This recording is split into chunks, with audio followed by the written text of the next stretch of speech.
Hello to wherever you are, and welcome to the Disaster Trousers series. So I'm making red trousers, and so far they have just been a pain in the butt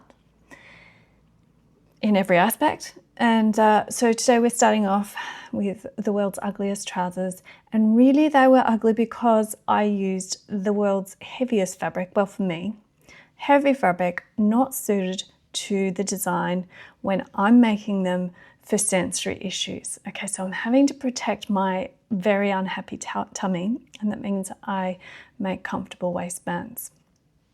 Heavy fabric, yay. Okay, didn't work. So what's a girl to do? Am I going to waste the fabric, or can I rescue the project? So here it is. Here's how you can rescue your project and fabric. There might be many reasons why you got to the ugly trouser stage. For me, well, you can see they're really enormous. And even with a belt, the vastness and the heaviness means there's a downwards force. The belt can't rescue that. They're just going to go down and fall down. So that happened because I used my chambray shorts pattern but made it out of winter weight ponte. Now you can make a woven pattern in a stretch fabric. You can go that way. But from this experience, just pay attention maybe to the weight of the fabric if you also are having to cater for sensory issues. Now, how you rescue yourself in such a situation is by knowing your crotch curves. And from that drafting tutorial, at the end of that, I went through a whole range of shapes of crotch curves by showing you in my garments, turning them inside out and showing you. So you will know that there's a great variety of shapes and sizes. These are my jeans ones, and in that tutorial I actually did a clone of my jeans pattern. That's quite narrow down that side there because of the peachy nature of jeans. It's very quite non-nude and narrow through here as well. Now let's compare that to the chambray shorts. It's so wide and nude through here because this is a woven fabric. There's no stretch in this, and it's a loose casual style. So we're not after peachiness.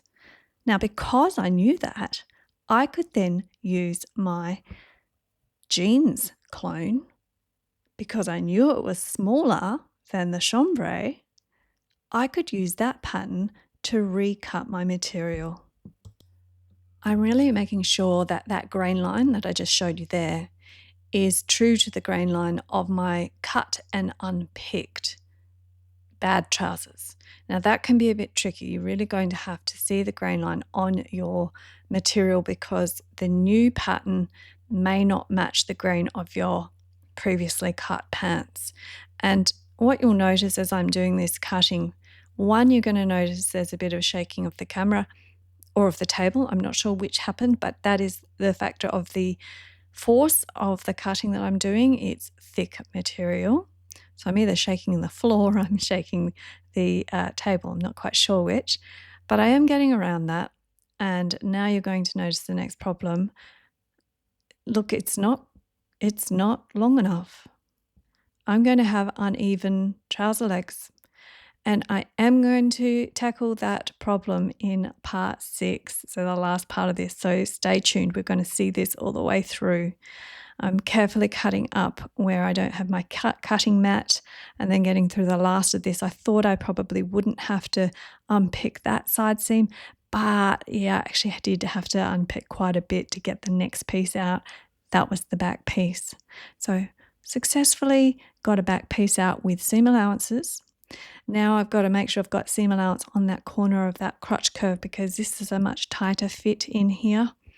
I'm going to have to get my quick unpick out and just really get that seam undone so I've got the maximum amount of material to play with. Don't like unpicking, I'd rather cut, but you have to because you mustn't play around with your seam allowances and minimize those when you're looking at crotch curves. Okay, so once again, cutting all the way around this. This is the side seam that I didn't unpick. And as you can see by the shaking, I'm having a bit of an issue getting through it, but I did look at these scissors. Even the scissors won't cut through that because there's a couple of layers in my non-unpicked seam. But I did get there, and in a not too ugly fashion. It took a few passes, and we're almost there now. You can see all the unpicking and all that thread. But this now is the front piece, and we're ready to sew. It's a simple sew up. I'll go through this again in case you're doing it for the first time. I'm running waist to crutch, right sides together. I think that looks like the front piece. So there we go, one crutch curve done. Now we're going to do it on the back piece. Again, waist down to the crutch. We do directional sewing so that things run nicely. The fabric and the fibres don't ruffle. They will lay flat and smooth for you. And of course, when we overlock, we are straightening that bend while we overlock, and voila, at the end, a curve does appear. So that's the back piece. Now we're going to get them crutch points together. So we take a little bit of time to make sure we've got our legs running in the right direction, and now the seam allowances of that crutch point pushed one way and the other one pushed the other way to reduce bulk. Then we're going to sew, or we're going to pin crutch down to ankle, crutch down to ankle. Now the sewing, if you're on machine, oh, by the way, did you notice there's that discrepancy in length? We're going to keep noticing that. As I said, we'll fix it in part 6, don't worry. I'm sewing on an overlocker, and I don't think that directional sewing matters quite so much. But if you are doing non-stretch material and you're on a sewing machine, I've heard quite a lot of discussion about making sure you sew from the crutch point to the ankle, then the crutch point to the ankle. So that's an interesting thing to think about. There are a few other theories on that.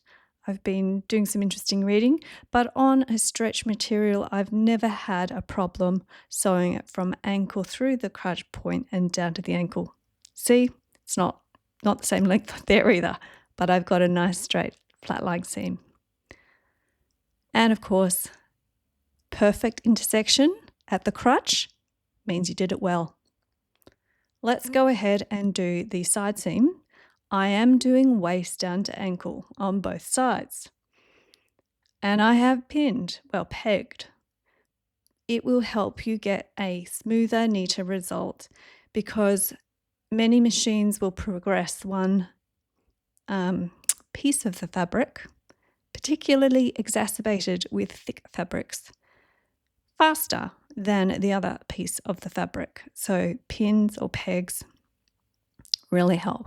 Look at that discrepancy of length. It'll be fixed. And of course, we've got another side to do, and there's that discrepancy of leg length yet again. Oh well, we will fix it. Let's go along to the waistband. Now, I'm using a soft jersey waistband. I'll link that video if you don't know how to make one in the top right. The only thing differently I've done is I have put a thin lining on it. Ignore also that vertical seam that you can see. That's going to be next week's topic, okay? How to get some shaping into the waistband.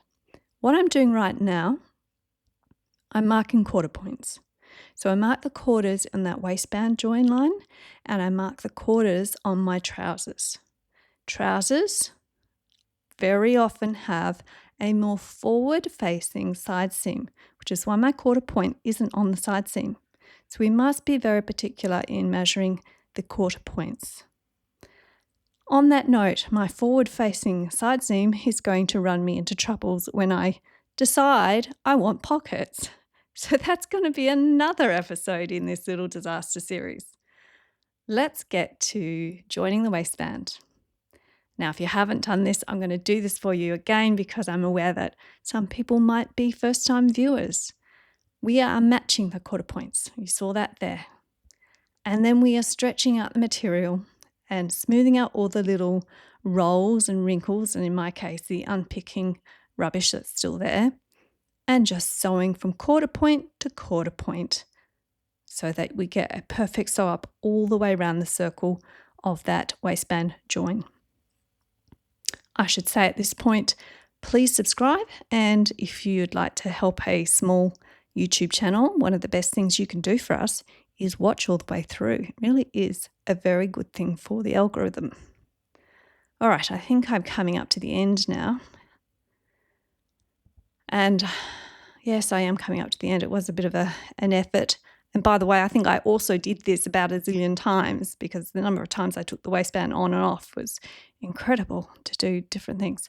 So I'm just lining up the tracks there now because you can see there's a lip where I started and seamed on. So I'm going to look at the tracks and line those up now, go over a little bit, turn my lock so there's no more cutting, go over the train tracks just a bit to secure, lift and chain off. And that is my waistband joined to my trousers. You can, of course, do it on sewing machine. If you're using a stretch fabric, you'll be using a zigzag. At this point in time, I'm somewhere between this, the ugly trouser stage, and this. I haven't shown you how to get rid of the waist gape and the bum puddles yet. That's coming next time. But we're heading towards this, a very nicely fitted trouser that has a belt. It has belt loops and it will have pockets. Good Little Teacher Me has mapped out the series, and we're going to be doing snack-sized things so you can always quickly go and look these up if you've got a problem and you won't get overwhelmed. These are the things we're going to be covering, and we will get, finally, to a good pair. Do subscribe, enjoy your comfy life, and I'll see you next time.